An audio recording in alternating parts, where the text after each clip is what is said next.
SVG하고 T3에 대해서 개념적으로 간단하게 말씀드리면 SVG는 스케일러블 벡터 그래픽이라고 합니다. 그래서 자동으로 얘가 확대 축소를 해준다라는 어떤 스케일러블, 이게 파워풀하죠. 그러다 보니까 이제 모바일에 많이 적용되는, 모바일에 줌인 줌아웃이 있지 않습니까? 이제 그거에 그 줌인 줌아웃 했을 때 이렇게 사용자가 줌인 줌아웃 한 것을 갖다가 프로그램으로 그걸 인식해 가지고 이미지를 확대하고 축소시켜 줘야 되는데, 그렇게 하기에는 너무 좀 그렇죠. 근데 그러면 이 SVG 엔진이 그거에 맞춰서 이미지를, 그래프를 확대 축소시켜 줍니다. 그게 스케일러블이죠. 그 다음에 벡터는 이제 우리 흔히 요거하고 대조되는 게 이제 픽셀이죠. 라스트 이미지인 픽셀. 그건 이제 픽셀 단위는 소수점이 없죠. 1, 2, 3, 4로 나가는데 벡터는 소수점이 있습니다. 그러다 보니까 아주 섬세한 라인을 그을 수가 있는 거죠. 자, SVG 하면 연계되는 게 딱 하나가 있습니다. SVG 하면 HTML5를 생각하지 않을 수 없습니다. 그리고 여기에 보시는 저 검은 옷 입은 사람 있죠? 저하고 좀 비슷하죠? 딱 하나, 앞머리가 없다라는 게 저하고 좀 비슷합니다. 그래서 저 스티브 잡스죠? 저 양반, 저도 연령배도 저하고 비슷하죠? 근데 벌써 갔네요. 아쉽습니다. 그렇고요. 그 다음에 SVG가 사실 스펙을 발표한 게 2001년도예요. 엄청나게 오래된 겁니다, 이거. 2001년도면 지금부터 한 16년 정도 이렇게 막 되지 않았습니까? 이게 역사가 깊은 겁니다. 그래서 SVG는 그래서 굉장히 바탕이 좀 튼튼해요. 그런 면이 좀 있어요. 그런데 그동안은 이 SVG가 잘 사용하지 못했던 부분이 있습니다. 우선 첫째, 얘가 2D 그래픽을 표현하다 보니까 사양이 좀 필요했었던 거죠. 근데 2000년도 컴퓨터 사양 여러분들 대충 기억하시죠?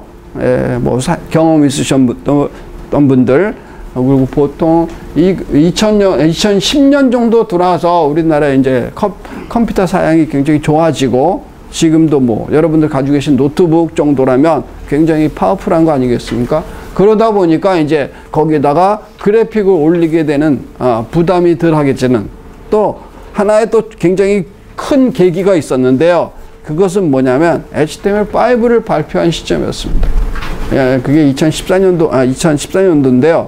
왜 그랬냐면 그 전까지는 별도의 SVG 파일이 있어야 됐습니다. 그래가지고 의도적으로 얘를 가져와서 올렸어야 돼요. 그런데 그러다 보니까 번잡했죠. 작업하는 과정이. 그리고 액세스하는 게 굉장히 좀 도움으로 처리한다라는가, 자바스크립트를 핸들링하기에는 조금 제약점들이 좀 있었어요. 쉽지 않았다라는 얘기죠. 그래서 사용성이 좀 떨어졌고요. 그런데 HTML5에 저 SVG라는 엘리먼트로 얘가 탑재가 돼 버립니다. 저거 진짜 잘한 거예요. 누가 했는지 모르지만 SVG 발전에 공헌한 사람이라고 저건 봐요. 그러니까 하나의 어떤 div 엘리먼트, 예를 들어서 li 엘리먼트, 이런 레벨로 딱 SVG가 통째로 들어와 버린 거예요. 저거가 안 됐으면 아마 지금도 SVG가 그렇게 사람들한테 많이 사용되어지지 않는 형태가 되었을 겁니다. 저게 획기적인 발전이었습니다. 그래서 그냥 마크업을 사용하는 개념으로 이렇게 막 사용하게 되니까 굉장히 특히 뭐 HTML, CSS 도움과의 융합이 돼버리는 거죠. 그전에는 이런 부분들이 좀 안 됐거든요. 왜냐하면 XML 개념으로 들어다 보니까 다른 어떤 웹 요소 기술과의 어떤 융합, 그런 부분들이 좀 잘 안 됐었어요. 근데 이게 SVG 엘리먼트 레벨로 딱 들어버리니까 이제 다른 것들하고 융합이 되죠. CSS도 입히기도 편하고, 그다음에 도움 가지고 뭐 엘리먼트를 더 추가하거나 뭐 업데이트하거나 뭐 이런 것들이 굉장히 일반적인 어떤 프로그램 개념으로, 자바스크립트로 프로그램으로 짜는 그런 개념으로 할 수가 있어서 굉장히 높아졌고요. 최근에 와서는 이제 모바일에서 거의, 모바일 쪽에서는 거의 아이콘이나 메뉴 같은 경우에는 SVG를 사용하죠. 그런 어떤 형태로 가고 있습니다.